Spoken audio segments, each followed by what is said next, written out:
Hey everyone. So, as you can see here, I've got a little list of, maybe you can't see it. Here.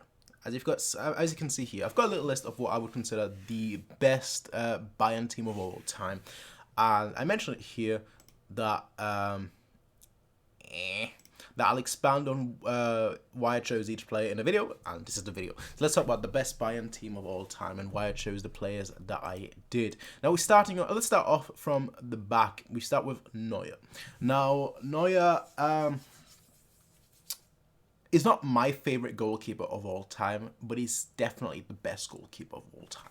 And that's kind of like the distinction I had to make. This is not the team that I like watching the most. This is the team of this is basically the team that I think is the best Bayern team of all time. And Neuer for me is the greatest goalkeeper of all time. So naturally, he's in the best Bayern goalkeeper, the best Bayern team of all time. You know what I mean? That kind of makes sense, you know. It's a very simple argument to make that, you know, the best goalkeeper of all time should be in the best Bayern team of all time. Now, obviously, the two other names that come into mind, obviously Sepp Maier and Oliver Kahn. Those are the only two of the goalkeepers, the only two of the Bayern goalkeepers that really have an argument for being there. Sepp Maier obviously for winning 3 Champions Leagues in a row. Oliver Kahn for winning 1 Champions League. But I think Neuer just excels above them all. You know, he's just better than all of them. That's just the way I see it. And that's just the way I have it. So my hair is a mess. It's always a mess. I know I always say that as well, but it's kind of bothering me right now. But yeah. Damn it. Now that I've seen this, I can't let it go. There we go. That's somewhat better. So yeah, that's Neuer. Then I want to start with right back, and that's Lam. Now for me, the reason why I put Lam here, first of all, obviously bias. Obviously bias, or I don't need to state that, but obviously bias here. But for me, Lam deserves to be here because he was in 3 Champions Leagues finals. Not just part, but captain of of Bayern for multiple years. A leader for exemplary behavior on the pitch. As well as exemplary performances on the pitch. So you combine all that together with arguably one of the best Bayern teams, if not the best Bayern team of all time. And you have him perform and be the captain of that side. Now again, being a captain doesn't mean too much, but him performing and never being the weak point, always being one of the strong points of that team, that by itself takes a lot of credit. And that's why Lam is there for me. Next up, Franz Beckenbauer. I don't really think I need to say much about that. Arguably our best player of all time, alongside Gerd Müller. You can ask 50 different people, and you can ask 50 different Bayern fans, and half of them would say Gerd Müller, half of them would say Beckenbauer. So you have someone like Karl-Heinz Rummenigge. Rummenigge was a good shout of being in here as well, of course. But you have someone like Rummenigge who always used to say that according to him, Gerd Müller is the most important player of all time. We've got other legends saying that Franz Beckenbauer, and it's always back and forth. But the point is that Franz Beckenbauer, to me, very well deserved to be here. Very well deserved to be here. I mean, I don't need to say much about his achievements. He has been. When you think of Bayern legends, the 2 names that come to your mind are Gerd Müller and Beckenbauer. So that's really that. Next up, Boateng. Now this may be a bit surprising, I think. Surprising, but I'll tell you why I put Boateng here. Now, Boateng 2012. Good. Very good. Made it to the Champions League final. I would say, honestly, if I'm being completely honest here, having to watch the game back, during that game, I was like, I didn't even notice that, but like, having watched the game back, the player that was at fault with Drogba, was Boateng. but that's not the point here, right? 2012, okay, make it to the Champions League final, that by itself, and in a manner that we did it as well, was brilliant. Then 2013, in the manner that we did it as well, and winning it as well, was spectacular. He was obviously a very important part of that team, and he's been, I would say, his best years really were from like 2013 to like 2016. And for like those 3 years under Pep, that 2014, 2015, 2016, he was the best centre-back in the world. I'm saying outright, he was the best centre-back in the world. Yes, he had that one moment with Messi that everyone always remembers, but in terms of his actual performances, he was the best centre-back in the world. And having being the best centre-back in the world for 3 years straight, to me, warrants the fact that he's in this team. Then you put in that he's won 2 trebles at Bayern, the one in 2013 and the one in 2020. And he was a big part of the 2020 side. Obviously, massive part in the 2013 side. And he was also part of the 2012 side. So you have all that. And then you have the 3 years from 2014 to 2016 where he was the best centre-back, in my opinion. But even if it's not, he was one of the top 3 centre-backs in the world. So you put all that together, Boateng for me has to be here, to be completely honest. Next up, Paul Breitner. This one was there was a little discussion, right? There's a little discussion. Actually, the video, not just the video idea, but this idea for the whole best Bayern team of all time came actually from a Reddit comment I responded to recently. Where somebody said that Alaba is the best left back that Bayern has ever had, and I was like, Paul Breitner is better. And I still stand by that. For me, the thing with Alaba is that Alaba, in terms of his trophies, has a very, very strong argument to make. Winning trebles, 2 trebles. It has a very, very strong argument. And I think 2012, honestly, was, if I'm being completely honest, 2012 and 2013 were his best years, and that's kind of sad when you think about it, because that's when he was very much younger. 2012, my favorite Alaba moment actually of all time will always be that run against Real Madrid. Oh my goodness, that run against Real Madrid is one of my favorite football moments, and one of my favorite moments in football in general. And what I love the most about that moment as well was the German commentator for that one. It was like, Alaba has been booked against Real Madrid. He won't be able to participate in the final. And then like 5 minutes later, it's like running past everyone, like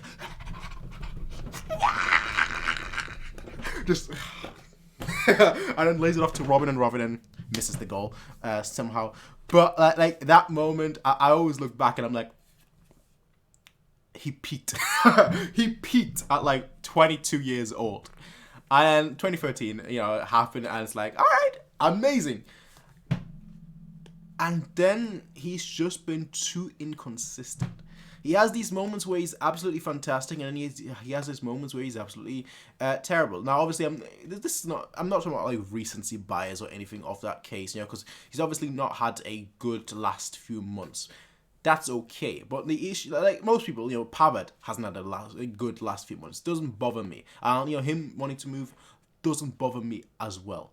That's just part of football. What bothers me is that he's, at his time at Bayern over the last couple of years, over the last decade, honestly, he's been too hot and cold, too inconsistent, almost. And that's why I put Breitner above him. I think obviously you have the whole Breitner era, the Breitner Rummenigge era, kind of shaped an era. After the Beckenbauer and Müller era. So you kind of have to take that into consideration. Obviously, Breitner was part of that that three-peat, the 3 Champions League. So when you take all that into consideration, for me, Paul Breitner goes here. Next up, Lothar Matthäus. Matthäus, I don't think I need to say much. Honestly. Like, if you think about Bayern legends, you're thinking Beckenbauer, Gerd Müller, then probably Matthäus right after that. So, like, I don't think I need to say much about Matthäus. He could do it all. He could play as a 10. He could play as an 8. He could play as a 6. Obviously, the best, honestly, I would say, the best defensive midfielder of all time. The funny thing about him was that, like, even when he was as old as he was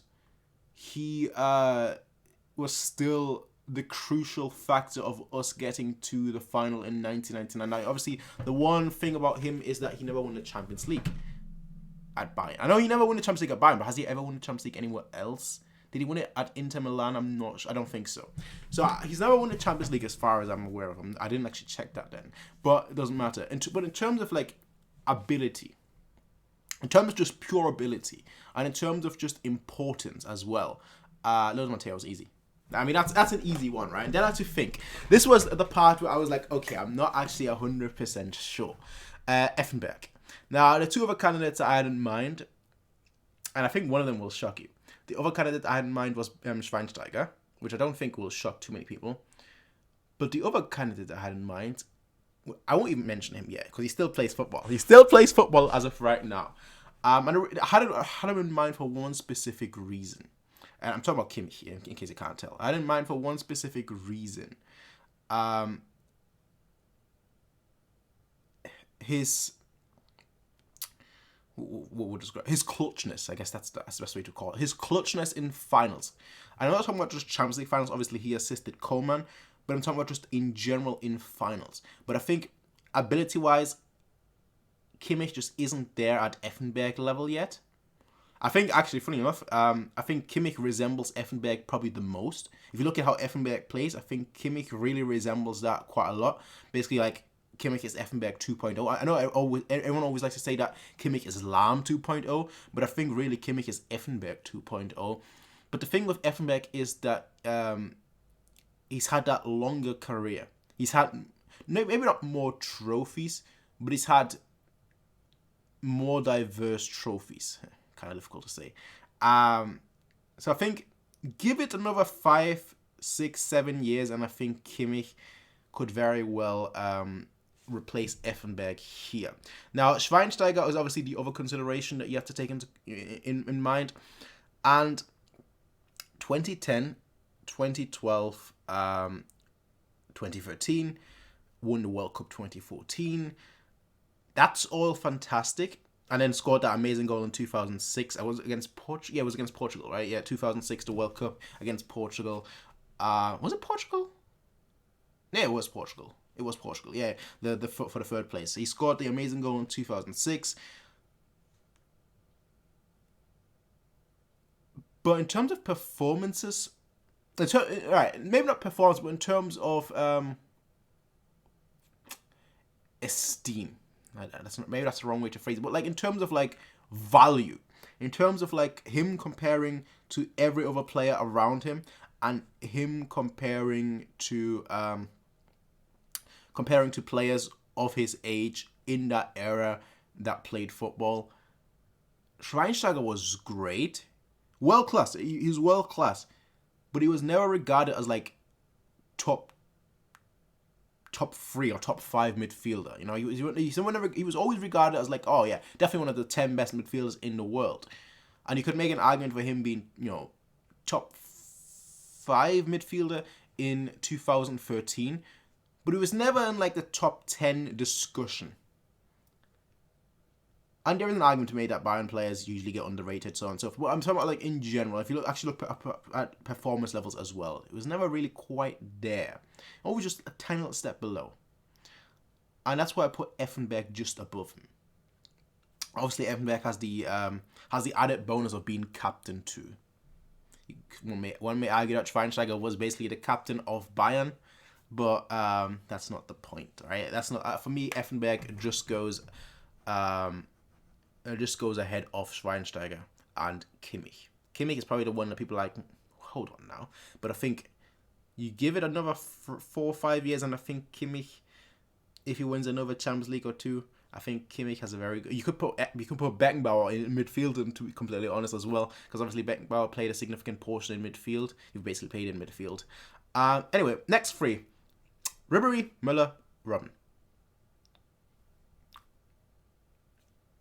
Some of you may be thinking, okay, Ribery, I understand Ribery.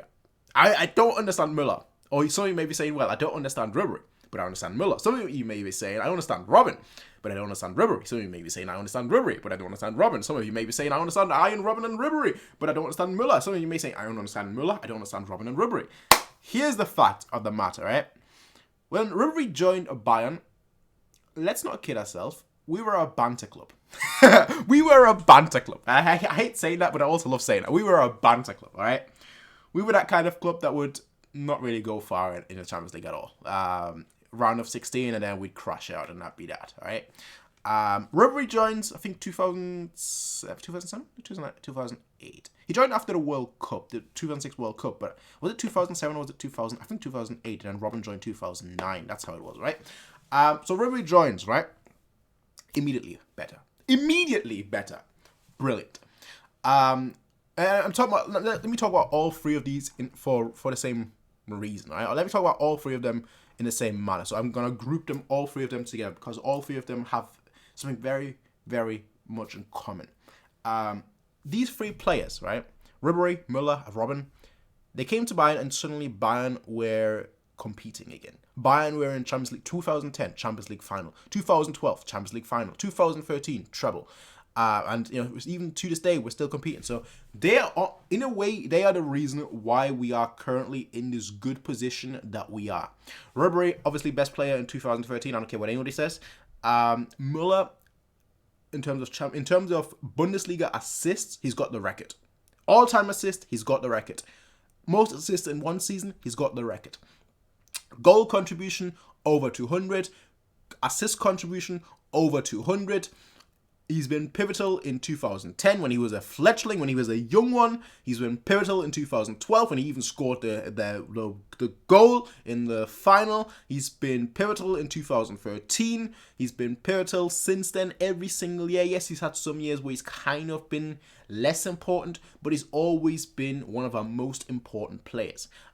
He's still playing. He's won 2 trebles. Most assists of all time, most Bundesliga assists of all time, he's like 10th on the all-time goal scoring record. You put all that for the Champions League, you put all that into consideration, he'll probably retire with having with being in the top 10 of all-time Bundesliga goals scored. So you put all that in a list, right? I don't see how you could not have Müller here. And then Robben again, Ribery, we're saying with Ribery, they brought us up. They helped us gain that extra level, if you want to call it that. From we're a great team to we're a world class team. Or we're now competing. We're now in a Champions League final and competing with the best of them. And that's why you can make an argument that injured so often, Ribery injured so often. Especially towards the latter halves of their career, but their impact, their level, and their importance is the reason why Robben and Ribery are there. And for Müller, his availability, his performances, his importance, and his impact is why he's there. Next up, get Müller. That's easy. That's easy. Come on, man. Every record, every goal scoring record, he's likely there. He's likely got it. All right. Every goal scoring record, Gerd Müller has likely got it. The one argument you can make about Gerd Müller is that he's had a relatively short career. That's the one argument you could make about him. That he's had, compared to say Thomas Müller, he's had a relatively short career. But that makes it even more impressive. That for his relatively short career, he's done so much. 3 Champions Leagues in a row, back to back. I know it's not, they weren't called Champions League back then, but it doesn't matter. 3 Champions League back to back to back against Atletico Madrid, against Leeds United, against Saint Etienne. Right? I don't know how to say it, but 3 Champions League finals. 3 Champions League victories, back to back to back. Won the 1974 World Cup. Won the Euros. There isn't much more you can really say. There isn't much more you can really say. When you think of Bayern legends, you think of Gerd Müller, you think of Beckenbauer, and that's why Gerd Müller is here. We've had some amazing strikers at Bayern, but Gerd Müller eclipses them all by 5 levels. Not just 1 level, not just 2 levels, not just 3 levels, 5 levels, and that's the crazy part. Anyway, that's my all-time Bayern list. My all-time Bayern team. Let me know what your all-time Bayern team is. I'd be very much interested to see. And hopefully, you're not just going to leave your names in the description down below, but you also let me know why you have certain players. Now, for some players, you don't need to tell me why by, with a long paragraph or something. If you put Beckenbauer there, I don't think you need to say much. If you put Gerd Müller there, I don't think you need to say much. But if you say, for example, you put